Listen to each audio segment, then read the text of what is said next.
So I was one of the watchers today of the FA Cup semi-final between Wigan and Millwall at Wembley, and I thought it was a very interesting game. Wigan in the end come out 2-0 winners, but there was something else that really caught my attention as I was watching the game, specifically toward the end of the game, and that was the Millwall fans. And so today I'm just going to take a few minutes to talk about the Millwall fans. And I thought that it was extremely strange that they were fighting towards the end of the game.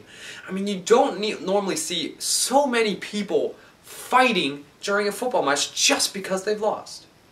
I didn't know that much about Millwall Football Club, but I decided to look into it a little bit.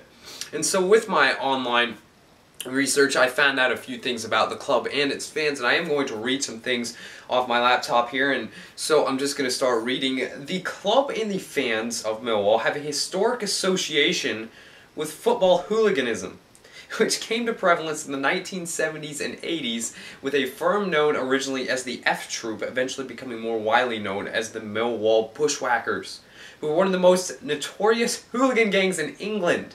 On 5 occasions, the Den, which is where Millwall play, was closed by the Football Association, and the club has received numerous fines for crowd disorder. In the 1960s, hooliganism in England became more widely reported. On 6th of November 1965, Millwall beat the West London club Brentford 2-1 away in Griffin Park, and during the game a hand grenade was thrown onto the pitch from the Millwall end. Brentford's keeper Chick Brodie picked it up, inspected it, and threw it into his goal. It was later retrieved by police and determined to be a harmless dummy. On March 11th, 1978, a riot broke out at the Den during an FA Cup quarterfinal between Millwall and Ipswich Town. The home team was losing 6-1, and fighting began on the terraces and spilled onto the pitch. Dozens of fans were injured, with some hooligans turning on their own team supporters, leaving some innocent fans bloodied. The 1985 Kenilworth Road Riot, after an FA Cup 6th round match between Luton Town and Millwall on March 13, 1985, became one of the worst and widely reported incidents of football hooliganism to date. On that night, approximately 20,000 people packed into a ground that only usually held half that number to watch Luton beat Millwall 1-0. Numerous pitch invasions, fighting in the stands, and missile throwing occurred, of which one such object hit Luton's goalkeeper, Les Seeley. In May 2002, hundreds of hooligans attaching themselves to Millwall were involved in a disorder around the ground after the team lost a playoff game to Birmingham City.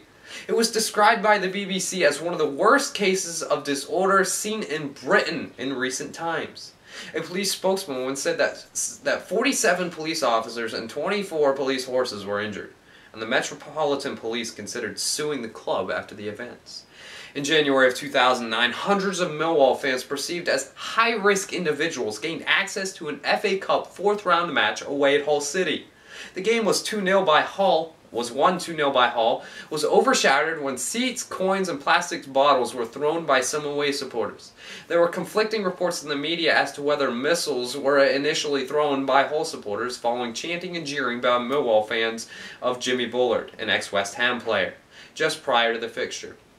On the 25th of August 2009, Millwall played at West Ham United in the Football League Cup, losing 3-1 after extra time.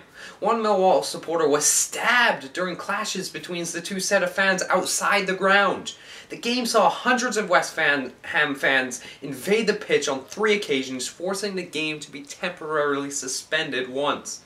After a game against Queen Park Rangers in Loftus Road in September of 2010, manager Kenny Jackett said Millwall's hooligan problems are to a certain extent exaggerated by media sensationalism.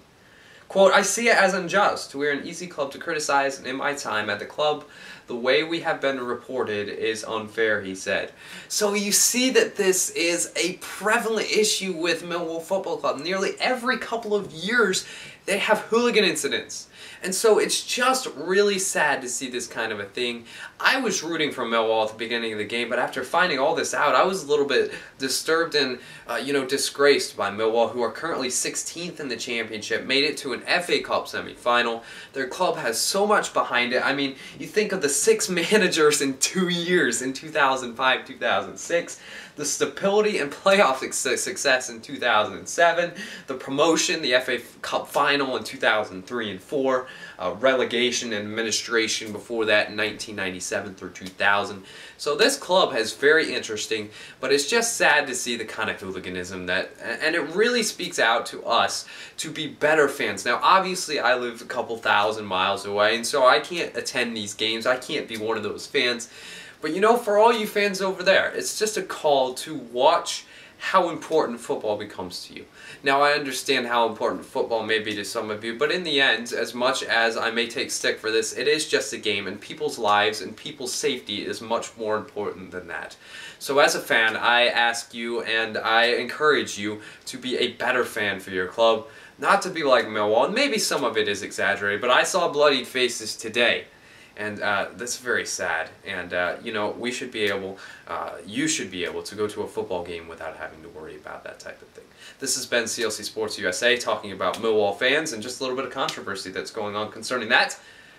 You can give it a like, and you can give your thought on the fans, you can give your thoughts on whatever comes to your mind down below. We'll see you guys next time.